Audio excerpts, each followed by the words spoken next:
Hi, எல்லோருக்கும் வணக்கம். வாங்க இன்றைக்கி உருளைக்கிழங்கும் பலாக்கொட்டையும் போட்டு குழம்பு எப்படி வைக்கலாம் அப்படின்னு பார்க்கலாம். வாங்க.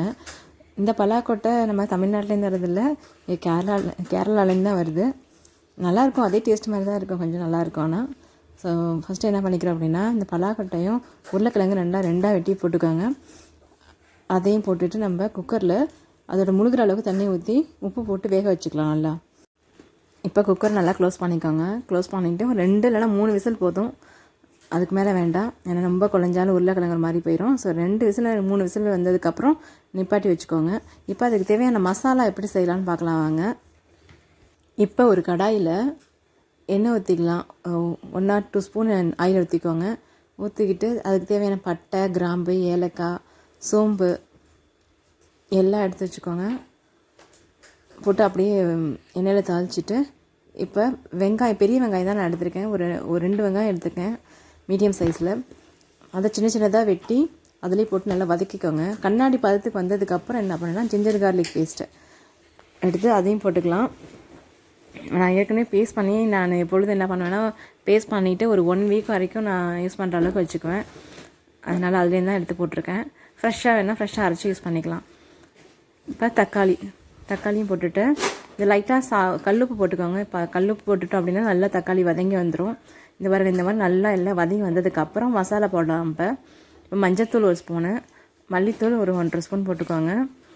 மிளகாய்த்தூள் நம்ம உரப்புக்கு ஏற்ற மாதிரி போட்டுக்கோங்க. நான் ஒரு 1 ஸ்பூன் போட்டிருக்கேன், அதை ஏற்ற மாதிரி போட்டுக்கோங்க உங்களுக்கு ஏற்ற மாதிரி. நெக்ஸ்ட்டு கரம் மசாலா ஒரு 3/4 ஸ்பூன் போட்டுக்கோங்க. இப்போ என்ன பண்ணிக்கிறோன்னா எல்லாத்தையும் போட்டு நல்லா வதக்கி எடுத்துக்கலாம்.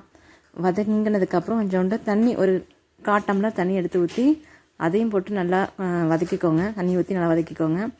நல்லா வதங்கி வந்ததுக்கப்புறம் என்ன பண்ணுறோன்னா, இப்போ தேங்காய் பேஸ்ட்டு அரைச்சிக்கணும் நம்ம. இப்போ இந்த குழம்புக்கு நான் ஒரு 1/2 மூடி தேங்காய் எடுத்துருக்கேன். தேங்காய் ஒரு 1/2 மூடி எடுத்துக்கோங்க. சோம்பு 1 ஸ்பூன் போட்டுக்கோங்க. போட்டு நல்லா பேஸ்ட்டாக அரைச்சி எடுத்துக்கோங்க. இப்போ அரைச்ச தேங்காய் பேஸ்ட்டை அதில் ஊற்றிக்கோங்க. ஊற்றிட்டு ஒரு சின்னதாக ஒரு வதக்கிக்கோங்க. அப்போ தான் அதோட பச்சை வாசனை லைட்டாக போயிடும். இப்போ என்ன பண்ணுறோம், நெக்ஸ்ட்டு நம்ம 1.5 டம்ளர் தண்ணி ஊற்றிக்கிறோம். உங்களுக்கு ஏற்ற மாதிரி திக்காக வேணும் அப்படின்னு நினச்சிங்கன்னா அதுக்கேற்ற மாதிரி தண்ணி ஊற்றிக்கோங்க. நான் ஒரு 1.5 டம்ளர் வரைக்கும் தண்ணி ஊற்றிருக்கேன். ஊற்றிட்டு இப்போ நல்லா குழம்பு நல்லா கொதி வந்ததுக்கப்புறம் ஏற்கனவே வேக வச்சுருக்கோம்ல பலாக்கொட்டை, உருளைக்கிழங்கு நம்ம என்ன பண்ணுறோம் அப்படின்னா, தோலை நீக்கிட்டு அதுக்கப்புறம் தான் அதில் போடணும். ஸோ தோலை நீக்கிட்டு நல்லா கொதி வந்ததுக்கப்புறம் நம்ம உருளைக்கிழங்கு அதில் போட்டுக்கலாம். உருளைக்கிழங்கு பலாக்கொட்டையும் அதுக்கு ரொம்ப கொதிக்க விடாதீங்க, ஏன்னா இது குருமா மாதிரி தான். ஸோ ரொம்ப கொதிக்க விட வேணாம். லைட்டாக கொதி வந்ததுக்கப்புறம் நம்ம ஏற்கனவே வேக வச்சுருக்க அந்த உருளைக்கிழங்கையும் பலாக்கொட்டையும் அதில் போட்டுக்கலாம். அவ்வளோதாங்க, ரொம்ப ஈஸி இது. இதே போல் ட்ரை பண்ணுங்கள். ட்ரை பண்ணிவிட்டு உங்களுக்கு எப்படி வந்திருக்குன்னு சொல்லுங்கள். இறக்கும்போது கொத்தமல்லியும் கருவேப்பிலையும் போட்டு அப்படியே தூவி போட்டு இறக்குங்க. இன்னும் டேஸ்ட்டு நல்லாயிருக்கும். தேங்க்ஸ் ஃபார் வாட்சிங்.